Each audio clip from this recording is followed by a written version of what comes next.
Good morning. It is awesome to have you guys here. You know, a number of people this morning have said to me, "Oh, Rob, I know it's been a long day, it's been a long week, it's been a long weekend. I bet about noon today you're going to crash." And I want you to know it'll probably be like Thursday before I crash, because I love celebrating resurrection. And so it is awesome to have you guys here.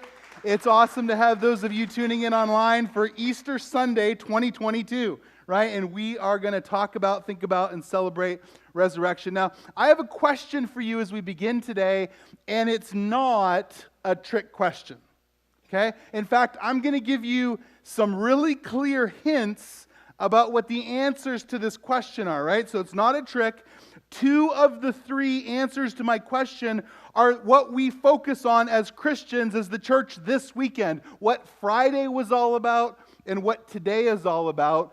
And the third thing is what we focus on the other time of year that churches seem to be fuller. Okay, got that? So here's the question, really, really simple. What are the 3 parts of Jesus' life that people seem most interested in? What would you say? His birth, right? His death on the cross, and his resurrection. Those are 3 really important things, aren't they? They're really good things. In fact, when we think about his birth, his death, and his resurrection, listen, Jesus is not Jesus without those 3 things. This is true. If you don't believe that Jesus was born of a virgin, right? If you believe there had to have been some human father we don't know about who kind of snuck in there, right? Then it was like wink, wink, kind of nudge, nudge, and it's like, oh no, it was God, right? If that's what you believe, that is not Jesus. If you don't believe that Jesus actually died for the sins of the world, and you think maybe his disciples figured out a way to get him down off the cross, and everybody thought he was dead, and they kind of snuck him to maybe a little hideout for a few days, and then, ta-da, I've come back to life, right? If you don't think he actually died, that is not Jesus. If you don't believe what we are here to celebrate today, that 3 days after dying, Jesus rose again to new life, defeating sin and death once and for all. If you don't believe in resurrection, that Jesus who didn't rise again from the dead is not Jesus. All these things are important. They're unique. Really, they're unbelievably important. But listen, they should trigger us to think more about Jesus' life. What about Jesus' life? And so today, I want to spend a few minutes talking to you guys about binge watching, Bunnies, and the Bionic Man. All right? So first, let's start with binge watching. Can we do that? So let me ask you guys, anyone here into binge watching? Come on, this is New Hope Community Church. We say you can come just as you are. There's no judgment. Okay, and now I want to clarify a little bit. If you are a prolific binge watcher, like you almost won't even watch something unless you can watch multiple episodes. You'll even wait until multiple episodes build up before you even start because you're like that into it. If that's you, you're like a prolific binge watcher. Let me see your... Okay, so we got some prolific binge watchers here. And then just to sort of pull everyone in, if maybe you don't do it all the time, but you've at least sort of done that occasionally, maybe where you kind of got sucked into a show, you at least know what that looks like. Yeah, okay, so we have people who have absolutely binge watched. Now, it's interesting, isn't it? Some platforms that we watch stuff on, that's all they do. If they're going to release a new season or whatever, they just dump the entire thing so we can watch on demand, right? If we want to watch one episode, if we want to watch the whole season in a day, we can absolutely get that done. And if that is your preferred way to consume content, the idea, right, like the thought of waiting an entire week for the next episode to drop seems really old-fashioned, right? And kind of broken. Like, what am I supposed to do for 7 whole days? Now listen, whether you're into binge watching or not, have you ever planned to watch just one episode, but then how it ended, like with such a cliffhanger, right? That you just had to keep watching, and the next thing you knew, you were another episode or 2 or 3 or 4 in. Anybody ever have that happen ever, right? Okay, some of us. And so you just watched it. When I was a kid, one of my favorite TV shows was The $6 Million Man. You guys remember this with Lee Majors, right? Playing Steve Austin. Now, when I was a kid, I was never the strongest. I was never the fastest. And so I had this recurring dream that I was the $6 Million Man. So in my dreams, I would run around the playground faster than all my friends. I would, I would like jump on top of the school building, and everybody would like cheer my greatness. It never happened in real life, but it was fun to dream about, right? But it makes me think back. Now, some of you won't remember this because you're too young. You never, ever, ever had to have this experience. But for some of us, remember when we had to plan our entire lives around being home at that exact moment when our TV show aired every week, right? We could be hanging out with like people we knew and loved, and it's like, listen, I got to go home now, because if I don't catch this show, I may never get to watch it. And we did, right? We did this. We lived this way. I remember years ago, my family was somewhere, maybe a hotel room, I don't even know, but we were watching TV, and it was one of those classic shows, kind of networks, and I remember this one evening, we watched an episode of The $6 Million Man and an episode of another one of my favorite shows as a kid, The A-Team. Anyone else like that one, right? So we watched both of those things, and can I be honest, now decades later, watching those 2 shows, I thought, these shows are terrible, right? They're terrible. But they seemed important back then, didn't they? Just like they kind of seem important now. And so, whether it's the first episode of the season or the season finale or everything in between, we were in front of our TV sets, we were ready, and we didn't miss any of it. All right, so there's binge watching, there's the Bionic Man. It's Easter, so we also have to talk about bunnies, right? We're contractually obligated to do that. And so I have a question. Is there anyone here, as you think about Easter, like how you think is, listen, don't mess with my chocolate. I just like chocolate and nothing else except for chocolate. Anyone here that applies to? All right, right over here. You were a little bit late there, Jeff. Okay, Deanna, here you go. This is just a chocolate bunny. There you go. Happy Easter. It's broken. It's Andy's fault. Now let me ask, who here, maybe you're like, chocolate's fine, but as soon as you add peanut butter to my chocolate, angels sing and magic happens. Okay, Gabby was first. Sorry, Lexi, you were a close second. I have a Reese's peanut butter bunny that is loaded with peanut butter. Here, Christopher, take that to Gabby. Now, I do want to give away one more thing, and this is for somebody here who you're like, you know what? I really like sweets, but I'm trying to do better. And so, I'm never going to, completely cut them out, but I really do want to kind of limit those kind of things. Is there anybody here? All right, Melissa, there you go. You were first.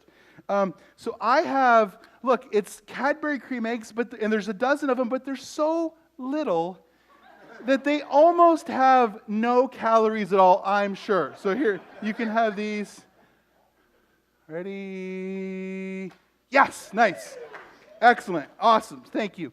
So there we go. Now we have bunnies out of the way, too. It's interesting. This last Wednesday, right before Evo, our student ministry, I was talking to Taylor Harris, and he was saying, hey, are we doing anything for Good Friday? Because some years as a church we do, and some years we don't. And we were talking about this, and he said, it's interesting because the more of my friends that I talk to, I'm amazed at how many people have to work on Good Friday. And then he said this, I made him pose so I could create a slide.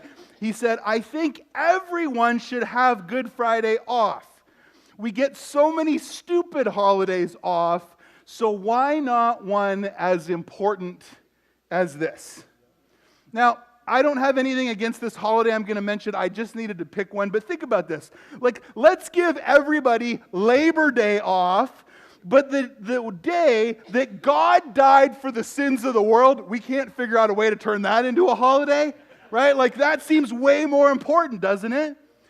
But we do the same, don't we, when we make Easter about bunnies and chocolate instead of about death and resurrection? Church, don't we do this exact same thing when we celebrate a birth, a death, and a resurrection, but we neglect and ignore the greatest life ever lived? Don't we do the same thing? And if you are willing to watch every second of your favorite TV show, how much more should we all pay attention to the life of Jesus? So let's drop into a couple verses in a key moment of Jesus' life. It's found in John chapter 11, verses 25 and 26. It's just a few words. It fits on one slide. And it says this, Jesus said to her, I am the resurrection and the life.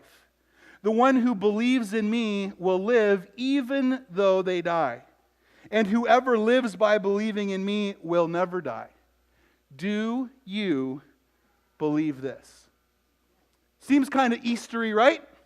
We got some stuff in there about resurrection, right? Check. Sounds good.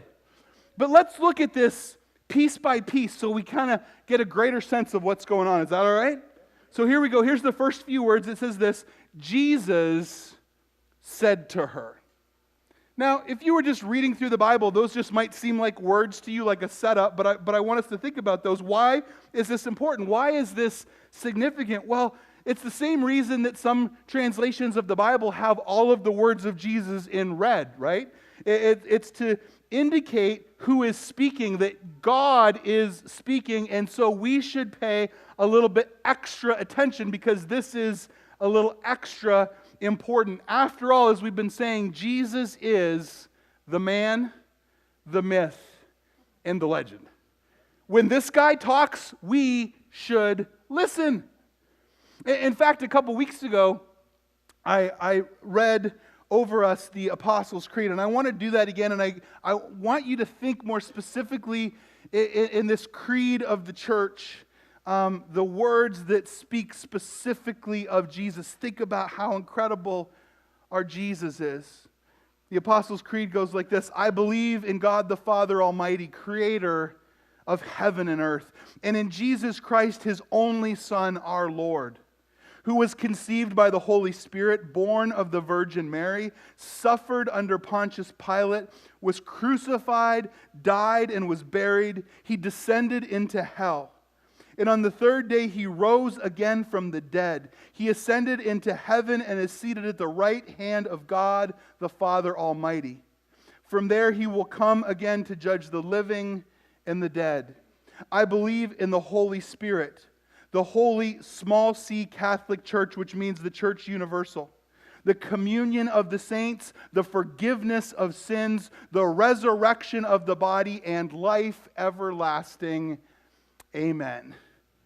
This is an awesome dude, right? When he speaks, we want to listen. So what's the first thing he says? Well, Jesus said to her, I am the resurrection and the life. Okay, right? Like that's good.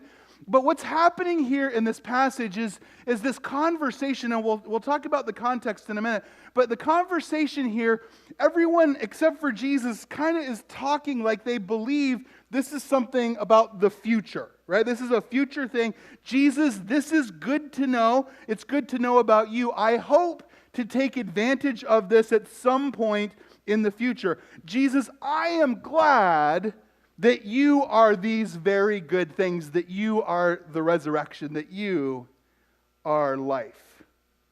It makes sense to us that this is true for Jesus, right? We do this. We're okay with Jesus being unthinkably good things. We're okay with Jesus being resurrection. We're okay with Jesus being life. We're even good with impossible things taking place in Jesus' life, happening for Jesus, sometimes even taking place through Jesus. Where we struggle is taking those same ideas and applying them to our lives, right? Like that could happen for Jesus, but I don't know if that would ever happen for me. And this is where the text takes us next. So look at this. Jesus said to her, I am the resurrection and the life. The one who believes in me will live even though they die. Now we all know this. Every one of us lives once, right? We get one chance at life. We get one opportunity. There is no coming back as something else or something different. There's no second chance. We all live one time. And there's a different after-death outcome for those who believe in, who have placed their faith in Jesus, relative to those who don't. What's the difference? It is life. What does Jesus say? The one who believes in me will live life even though they die. It's life. We call this eternal life. If you have placed your hope, your trust, your faith in Jesus, when your physical earthly body stops working and you come to the end of your physical life, you will experience more life, new life, the best life ever. This is actually the heart of what we believe. Yesterday, I did a graveside funeral service. And this, in more than 25 years of ministry, this is the first time I've ever done something like that on an Easter weekend. And it was really interesting. Yesterday morning I was up early and I was reading some stuff, and I'd never heard this before, so this was new information for me. But we know, after sort of the chaos of the week, we have Good Friday, this awful day where Jesus is beaten and he's crucified and he dies. And then we know what we celebrate today in resurrection, but Saturday is actually referred to, again, this is brand new information for me as of yesterday, as Silent Saturday. All the hustle and bustle of the week has come to pass. Jesus has died. He's actually buried in the tomb. And think about this. There's the kind of silence that is only possible when someone has died. It's kind of that hopeless silence. But we know what we celebrate today, right? We know there's resurrection. And it was awesome at this sort of difficult moment yesterday with this family to talk about this guy who passed away, because I know him. And I know that he had placed his faith, his hope, his trust in Jesus. And so I know that he is now more alive than he has ever been. Right? This is the heart of what we believe. It's why Bethany, every time someone dies, she always says the same thing. Good for them, bad for us, right? Because it's sad for us to not be able to spend time with those we know and love. But it's so much better for them to experience this kind of life. Now, the text gets real here. And it gets a little bit crazy. So watch where Jesus goes next. Jesus said to her, I am the resurrection and the life. The one who believes in me will live even though they die. And whoever lives by believing in me will never die? I mean, what does this even mean? See, Jesus is still talking about the difference between physical life and spiritual life, right? So we've already sort of heard him say, hey, if you believe in me, even though you die, you will live. And Jesus is really just doubling down on this idea, and he's basically saying, even though our physical lives for all of us come to an end at some point, if we come alive and are born spiritually, even when our physical life ends, that spiritual life actually continues unstopped forever. But he's actually doing more than this. he's taking this idea of our physical life and death and our spiritual life and death, and he's taking them from this thing that's out there, and he's actually pulling it closer into more current reality. My mom was diagnosed with stage 4 lung cancer in January of 2018. This picture was taken on March 27th, 2018. Christopher and Liam are 4 years younger and way smaller there. And then there's my sister's son, Wyatt. It was less than a month and a half after this, on Mother's Day of 2018, exactly 1 week to the day after my mom's 74th birthday, my sister and I were on this same bed with our mom just after she took her last breath. If you have been through something like that, or a number of things like that, hearing these words, "And whoever lives by believing in me will never die," sounds a little bit strange to us, right? Because that's not our typical experience. And then after saying this incredulous thing, Jesus asks a ridiculous question. He says this: "Do you believe this?" Jesus here is comforting Mary and Martha, the two sisters of Lazarus. Lazarus is dead. He's actually talking directly to Martha in these couple verses, in this little interchange. See, they got word to Jesus that their brother Lazarus was sick right away, right as soon as he got sick. But Jesus seemed in no rush to actually get to Lazarus. And now Lazarus has not only died, but as we talked about and learned last week, he's actually been in the tomb for 4 days. They were saying here that they knew things would be okay in the end, right? But Jesus wasn't referring to the end, right? That in the end, when everything is sort of made new, we know we'll get to see our brother again. He wasn't talking about that. He was talking about right then and right there. See, Jesus didn't just experience resurrection 3 days after he died. He also performed it on Lazarus, right? This normal person just like you and just like me, 4 days after he died, Jesus calls him out of the tomb and he comes out living. So let me ask you guys, as we think about resurrection today, do you believe this? This is Jesus' question for us, right? Do you actually believe this? And listen, I'm not asking if you think as long as you can kind of hang on and limp through the struggles of this life, do you believe that you're going to sort of be okay once you get to eternity? What I'm asking is if you believe that God can bring dead things to life here and now for you and for me. Do you believe this? That relationship where once you were so close, but now for whatever reason, you almost can't stand to be in each other's presence. Or that marriage where maybe it started with all sorts of closeness and intimacy and you loved each other, and then it kind of moved to you were annoyed with each other, and then maybe there was animosity and anger, and now you wish it was that because now there's just nothing. And you don't know if it's going to make it.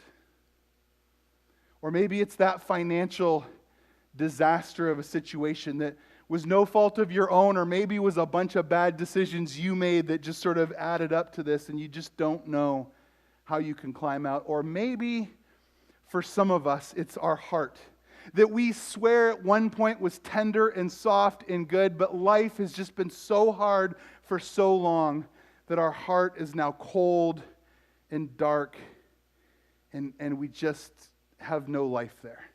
Do you believe that in things like this and in all things, God can bring life from death?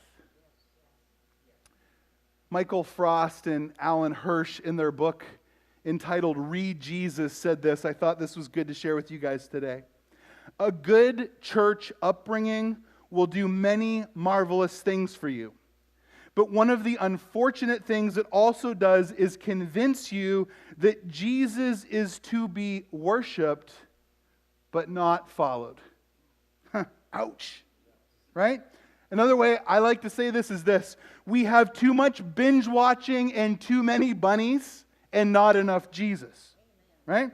So now I get it. Some of you are here today because mom or grandma or Aunt Mildred invited, pressured you to come to church, right? Maybe with something like, I don't know how many more years I'm even going to be here, and I'd really like it if you came to Easter service with me. It'd sure mean a lot, right? Like, I get it. But listen, isn't it true, even culturally, we love to worship and consider this strange, unique birth. We love to worship and consider a unique death and an unprecedented resurrection. But Rob, I'm not going to get carried away. This whole idea of believing and following and being obedient, like, come on, that's a little bit much. I am not going to become one of those Jesus freak people like you, right? Like, I'll come, I'll eat a couple of your little calorie-free mini Cadbury cream eggs or whatever, and then I'm going to go home and I'm going to kind of do my thing. I'm not going to take those steps. But listen, this is important. It's that step is where we cross over from having a faith that is just a trinket that is virtually useless in our life to having a faith that has resurrection power that is added to every part of our being. Right? We got to make a decision. And so as we close today, I want to give you 3 thoughts. The first one, very simply, is about Jesus' life.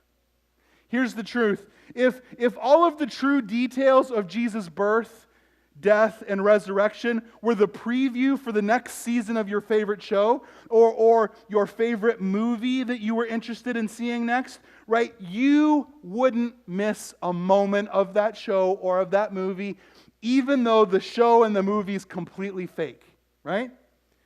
Jesus lived a perfect life. He's the only one who ever did this. So let's be attentive to the life of Jesus. We focus so much time on the hours of his birth. We focus so much time on the hours of his death and the instantaneous nature of his resurrection, and we mostly miss the 33 years he spent showing us how to live. Shouldn't we look at the whole thing, not just those little bits? So that's Jesus' life. I also want you to think about your life. What are you going to do with the life of Jesus? Are you going to ignore it? Right? I just, you know what, I'll come to church occasionally, but I'm not really into this Jesus thing. Will you minimize it? Will you come, but you're like, Rob, as soon as I'm done here, I'm getting home and we're busting out the eggs and the bunnies in the basket and we're doing the chocolate thing. Now, the next one is good, but sometimes it hurts us, right? Sometimes we're like, no, you're right, Rob. I'm going to study the life of Jesus so I know more of it, which is okay as long as we do something with that, but don't just learn Jesus so you can become some kind of religious know-it-all Pharisee who doesn't do anything with what you know. Study the life of Jesus so that you can emulate it, so you can walk in his footsteps. I wonder if some of us right now are so comfortable with our life, right? We got enough stuff figured out. We have enough money. We have whatever. That we're not really aware of our needs. I wonder maybe on the other hand if there's some people here right now who are tired. You're so tired of not having actual, real help in the challenges of life, big and small. So we have Jesus' life, we have your life, and the last one is this. It's eternal life. When your life and Jesus' life intersect, that is where eternal life is found. So listen, church, if you are tired of bunnies and binge watching, right? Have you ever done that? Have you ever been like, oh, I so want to eat this bunny. For me, it's a crispy bunny, like a bunny with Rice Krispies. Oh, right? Like, oh, I want this bunny. And then you eat that thing and you're like, I feel so terrible. Why did I eat that dumb bunny, right? Like, come on, anybody else? Amen with me here? Or even binge watching, right? What do? It's like, oh, I love this show. I'm just going to watch one more. I'm going to watch one more. Then it's really, really late. We got to get up for that meeting the next day, and we are so tired. And we're like, I don't even really like that show. Why did I stay up, right? If you're tired of that stuff that doesn't matter, and you are hungry for something more, today would be a great day for you to take a next step and start a new relationship with Jesus. So as the band comes out, I want to pray a prayer for us. And if you're here today and maybe you've never decided to follow Jesus and you're like, no, I don't just want Easter in my life to kind of have this little ornamental faith, but I want something real and powerful. If that's you and you want to follow Jesus for the very first time, you can do that right now. Maybe for some of you, you've been a follower of Jesus for a long time, but you've kind of gotten off track and you want to re-up in your relationship. You can do that right now. And so I'm going to lead us in a prayer that you can pray along with in your mind and your heart. But I just want to encourage you guys, if you do that, would you just do one favor for me at some point as the gathering's ending? Would you take the connection card that is in the scoop you got as you walked in, or would be in a seat pocket, and would you just write your name, whatever the best way to contact you, and would you let us know or check the box, I have decided to follow Jesus. We want to pray for you. We want to encourage you. We want to support you. We want to help you. You can drop that in any tall red box, or if you want to engage, bring it to me. You can bring it to the hub. We'd even give you a nice gift to say thank you so much for joining us to worship this Easter. And so Jesus, just want to think 4 thoughts together. And the first is just confession. Confession just means to agree with God. God, for us, we just want to say we agree with you. You are right, and when we think something different, we are wrong. We confess that you are God and we are not. Help us, Lord, to make a confession. Jesus, help us also to repent. Repentance is this beautiful picture that we are heading one way. We are living life moving in one direction. We're living for ourselves, and we don't just stop moving in this direction. Repentance means that we turn completely around and we begin moving in a whole new way. Jesus, we're not just sorry that we've messed up or we've gotten caught, but we want to repent. We want to stop living life our way, and we want to start living life your way. We want to follow you with everything we do. We also have to believe. We need to believe that Jesus was born of a virgin, that he lived a perfect life, that he died to pay for the sins of the world, and that 3 days later he defeated sin and death for all by raising again to new life. The Bible says that if we confess with our mouth that Jesus is Lord and believe in our heart that God raised him from the dead, we will be saved. God, we believe in Jesus. And the last thing, very simply, is we just have to receive, just like any gift. And God, you have given us this free gift of forgiveness and salvation and life and resurrection and power for everyone.